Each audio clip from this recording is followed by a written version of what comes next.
What's going on, guys? Welcome to DOOP by the River, the show where we follow everything Philadelphia Union with me and Parcero Philly, Johnny Sports Talk. And on today's episode, we are continuing to preview the MLS season with the Western Conference. We will check that out next.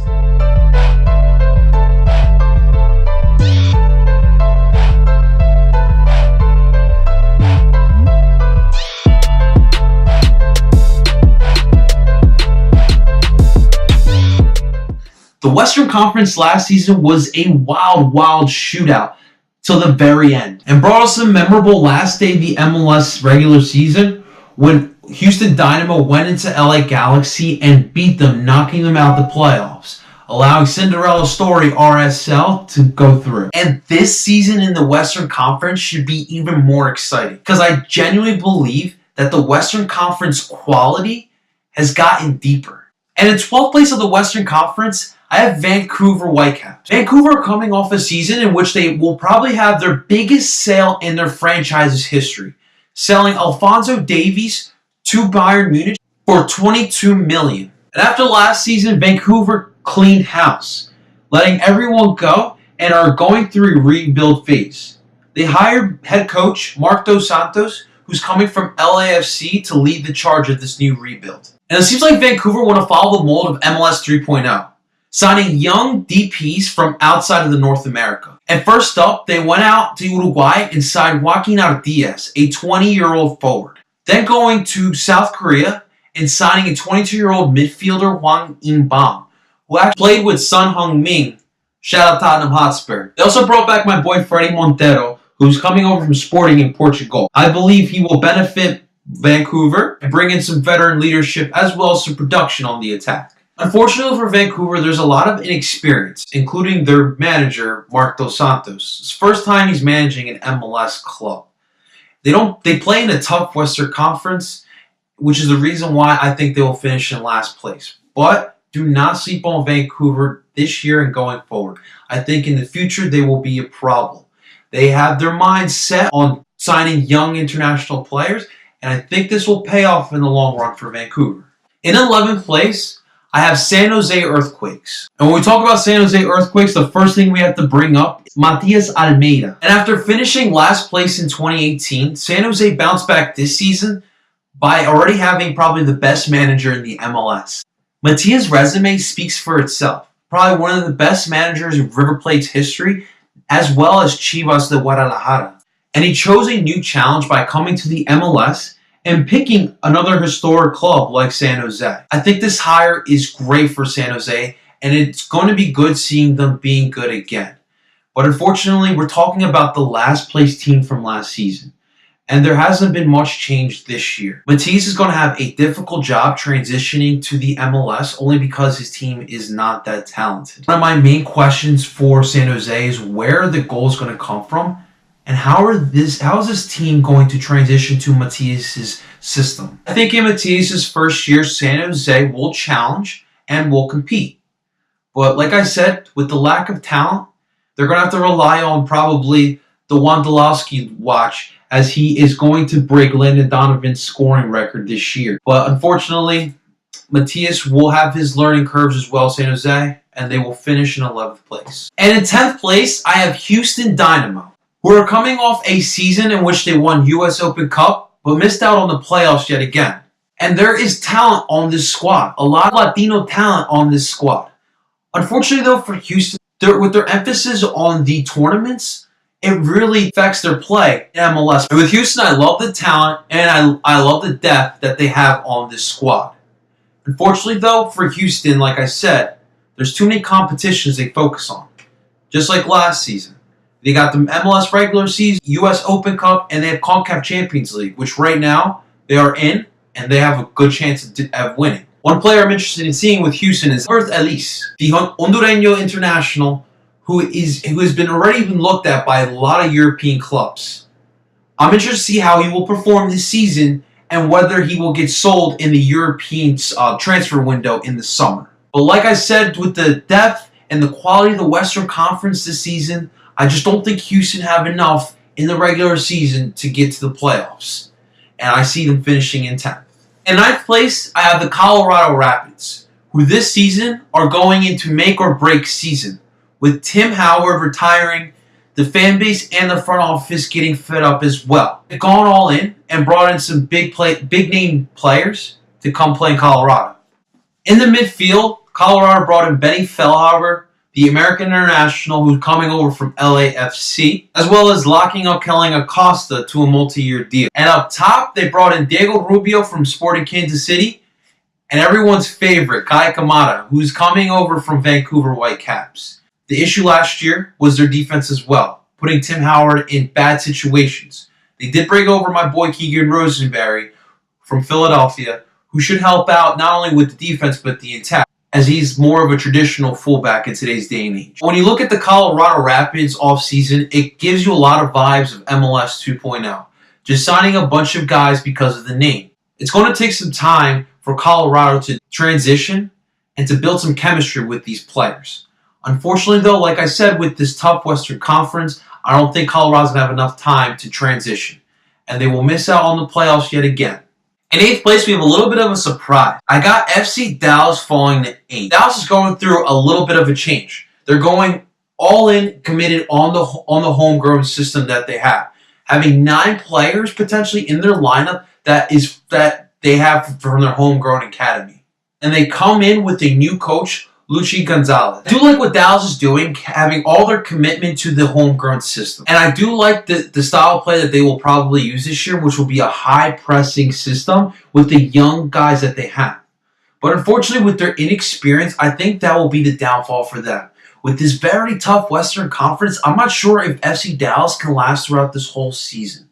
And I have them falling, just missing out of the playoffs. They will finish in 8th place. And in 7th place, I have another surprise. I have Minnesota United making the playoffs this season.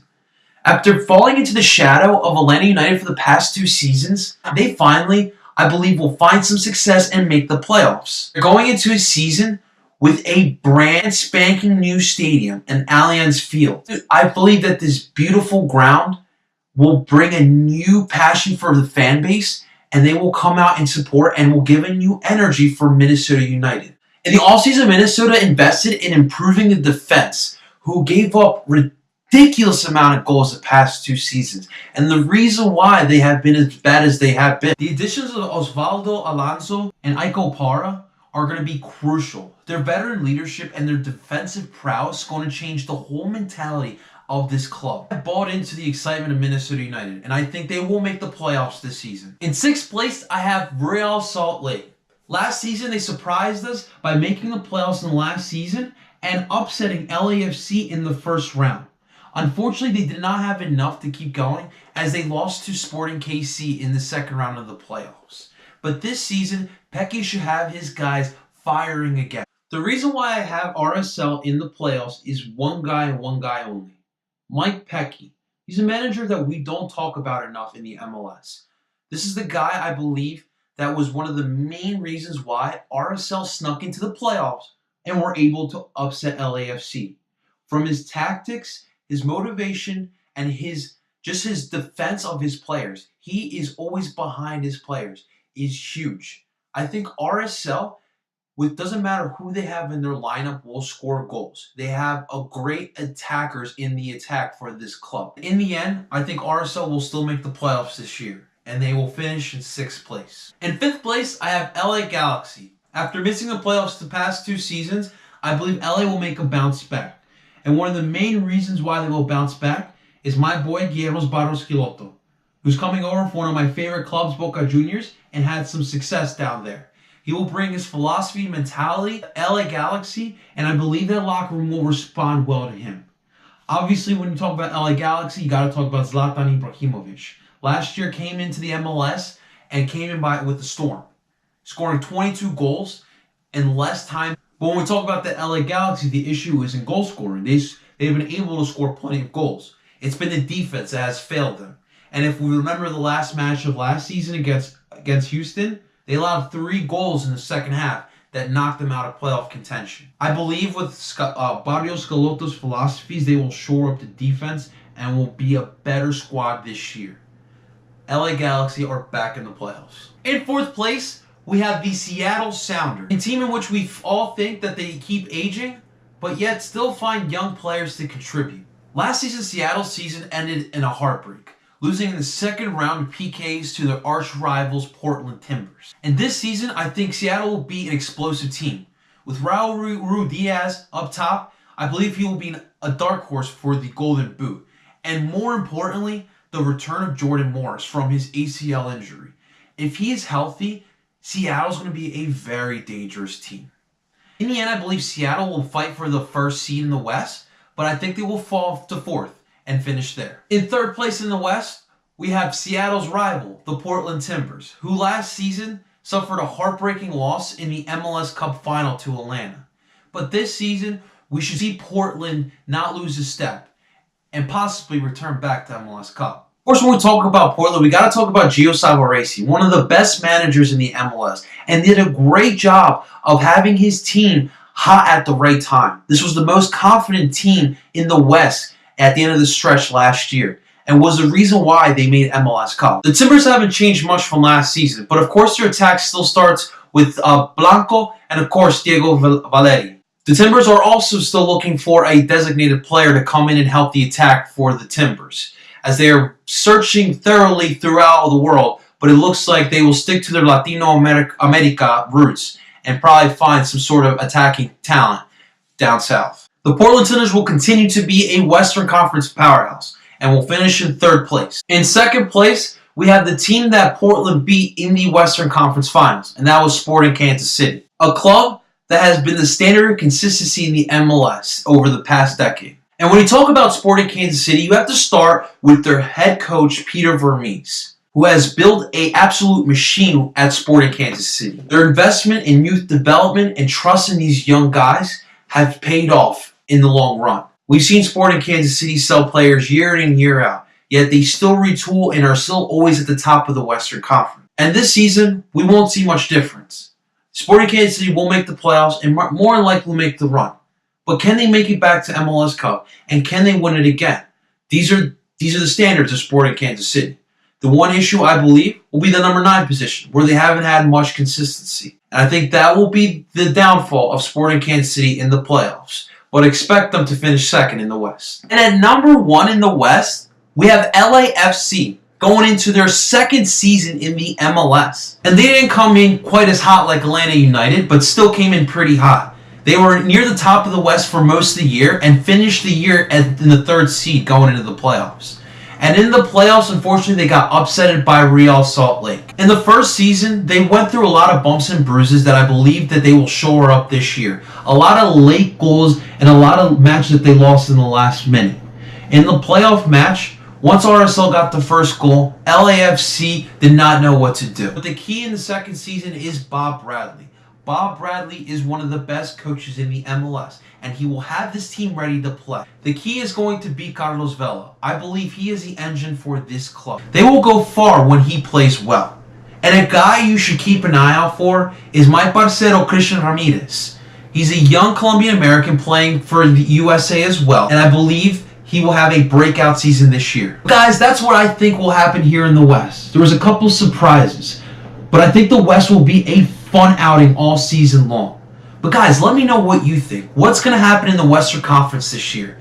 In the comments below, let me know what you think. But of course, guys, thank you so much for watching. Really appreciate if you like and subscribe to the channel. Until next time, DOOP on.